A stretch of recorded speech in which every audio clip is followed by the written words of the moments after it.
Eusko ikaskuntza, jakitez.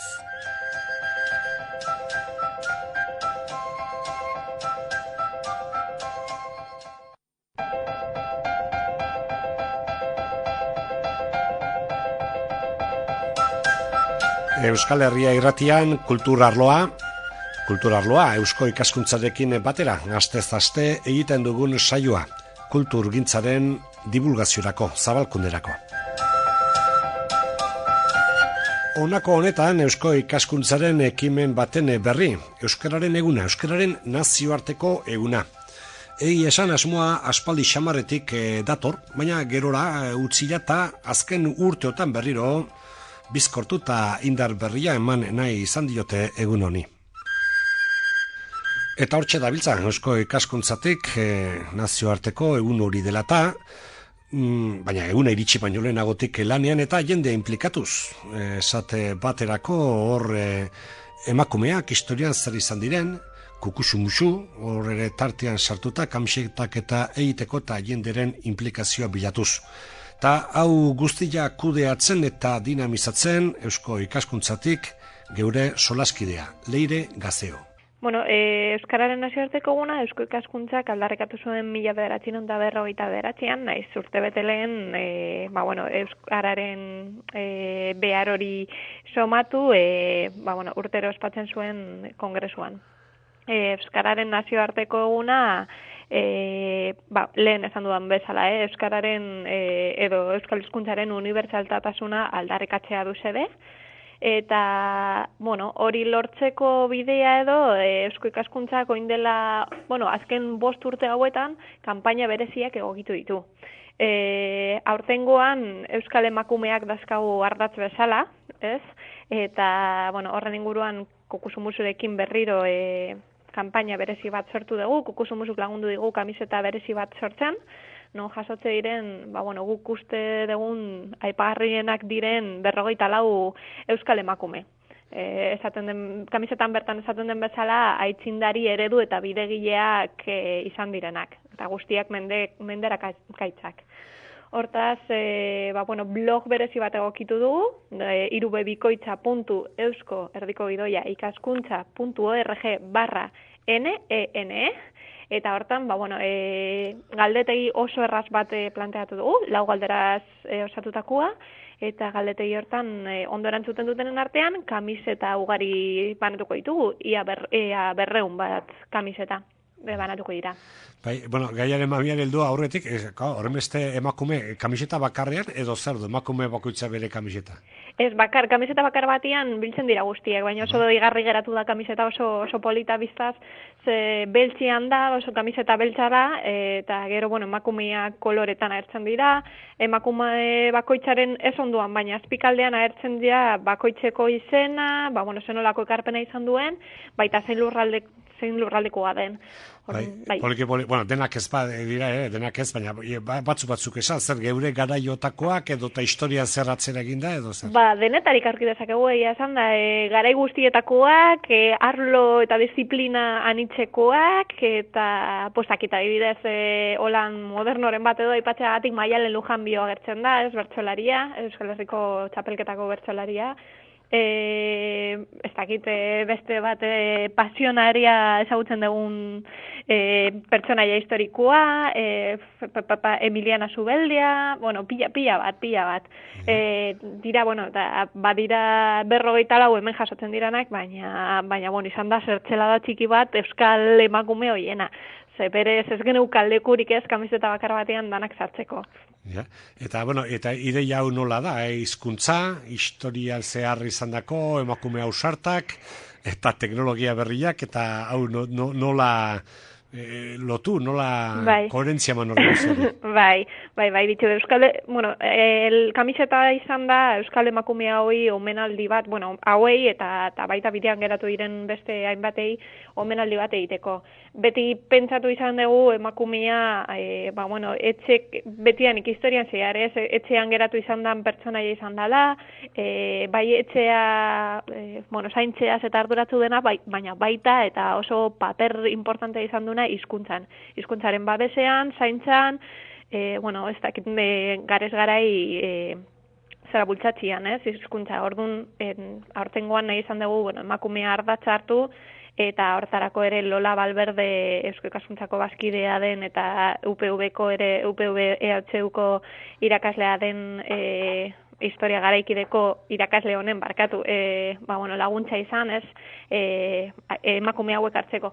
Teknologia berriak zergatik uste dugulako, euskaldunak badakigu daudela hemen Euskal Herrian, eta munduko pila bat lekutan ere.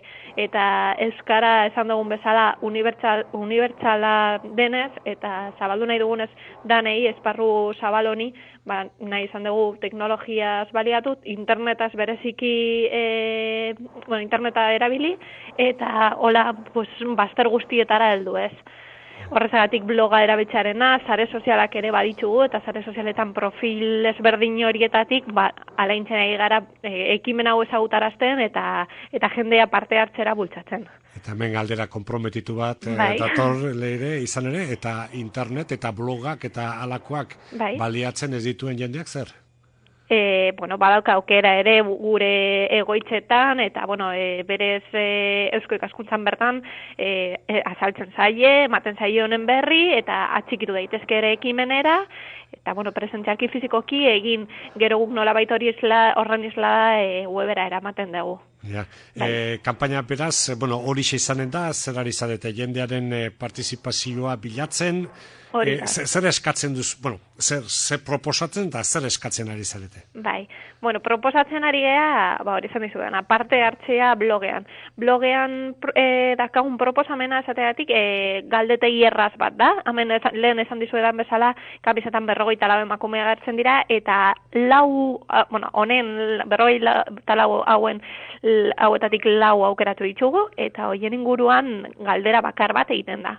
Hortara galdetegi bat osatu dugu, 4 galderetazkoa, eta horiek 4 galdera horiek ondo erantzunez gero, kamisetaren zozketan sartzen zarete zuzenian. Orduan, eskatzen dana oso erraza. Sartu, 4 galdera horiei erantzun, erantzunak ondo emateko, nolabaiteko pista batzuk eman ditugu, ez? Errazteko bidea, eta horiek ondo erantzunez gero, abenduaren 3an Euskararen Nazioarteko Egunean, zozketa ingo da, eta baita ezagutara emango dira irabazleen izenak. Halaber, orain hau guzti hau Euskararen Nazioarteko Egunari begira edo egiten ari garen kanpaina berezi bat da, baina baltzak ere enesaria bultzatzen. Enesaria da kanpoko euskal erakundei ematen zaion errekonozimendua euskaraz egindako, urtean zehar euskaraz egindako esfortzu horrengatik. Eta horren pixka gelitu gaitezke. Enesari honetaz eta aurten erabakiak hartuak dauden, edo oraindik nola daukazue gauza? Ondino kanpainan gaude. 6. edizioa da enesari hontakoa, eta oraindik lanak jasatzen ari gara. Pila bat euskaletxetatik eta gehien bat izaten dira euskaletxeak edo euskal erakundeak, ez, kanpoan dauden euskal erakunde horiek bidaltzen digutenak, eta asmoak asko azaldu dizkiguteia, eta hainbat lan jaso ditugu Brazilik, Quebeketik, Kanadatik, Argentinatik, Estatu Batuetatik, Berlinetik ere, pila bat lekutatik.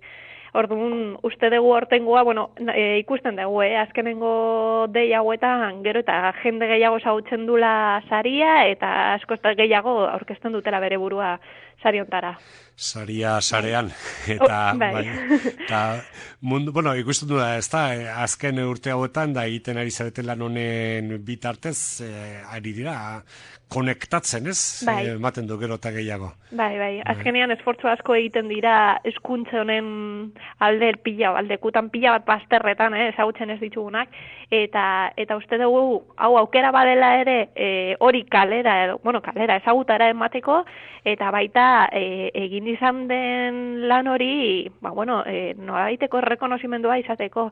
Askotan adibidez, batez ere enesari da aurkezten diranak, asko esaten digute, bolondrezak gara, voluntarioak gara, lan hori gure orduetatik sartzen dugu, ematen ditugu euskara klaseak, antolatzen ditugu ditugu euskal, pila bat ekimen, eta hori jakin da, euren orduetatik, eurek nahi dutelako eta inungu edo bestelako errekonozimenduarik, txalotzekoa da, ez? Edo behintzat jendeak jakin dezala zer egiten duten.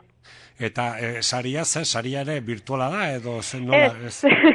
Da, alde batetik, Nestor Basterretxeak 2005an egin zigun Euskararen Nazioarteko egunerako alako anagrama bat, burdin eta altzairu erdolgaitzezko erreprodukzio bat, eta hori izaten da ematen zaiena, eta baita errekonozimendu publikoa Eusko Ikaskuntzak abenduaren 3an lehen esan dizuetan bezala, alde batetik bai ematen du kanpaina, Euskal Emakumeen kanpaina honen emaitzak, baita enesariaren irabazlearen izena. Bukatzeko gogoratuko dugu Leire emandako elbidearena, ez da? Web horria. Web horriarena. irubebikoitza.eusko erdiko gidoia ikaskuntza.org/ENN. Hoi da. Eta bestela, sare sozialetan, Twitter, 20, Facebooken gaude ere, edo bestela, fizikoki nahi baldin badezute gerturatu, gure egoitzetan ere honen berri emango dizuete. Leire Gazeok eman dizkigu informazio guztiak. Euskararen Nazioarteko eguna, hor jendearen partizipazioa bideratzen ari dira, teknologia berriak bai, baina zarrak ere, edo Eusko Ikaskuntzaren egoitzara joan ez ere parte hartu liteke. Horrela, ezagutu dugu, zertan den gaia, zertan den Euskararen egunaren ingurukoa, geure gaurko kultur arlo honetan. Eusko Ikaskuntzarekin batera, hemen Euskal Herria irratian. Eusko Ikaskuntza, jakitez.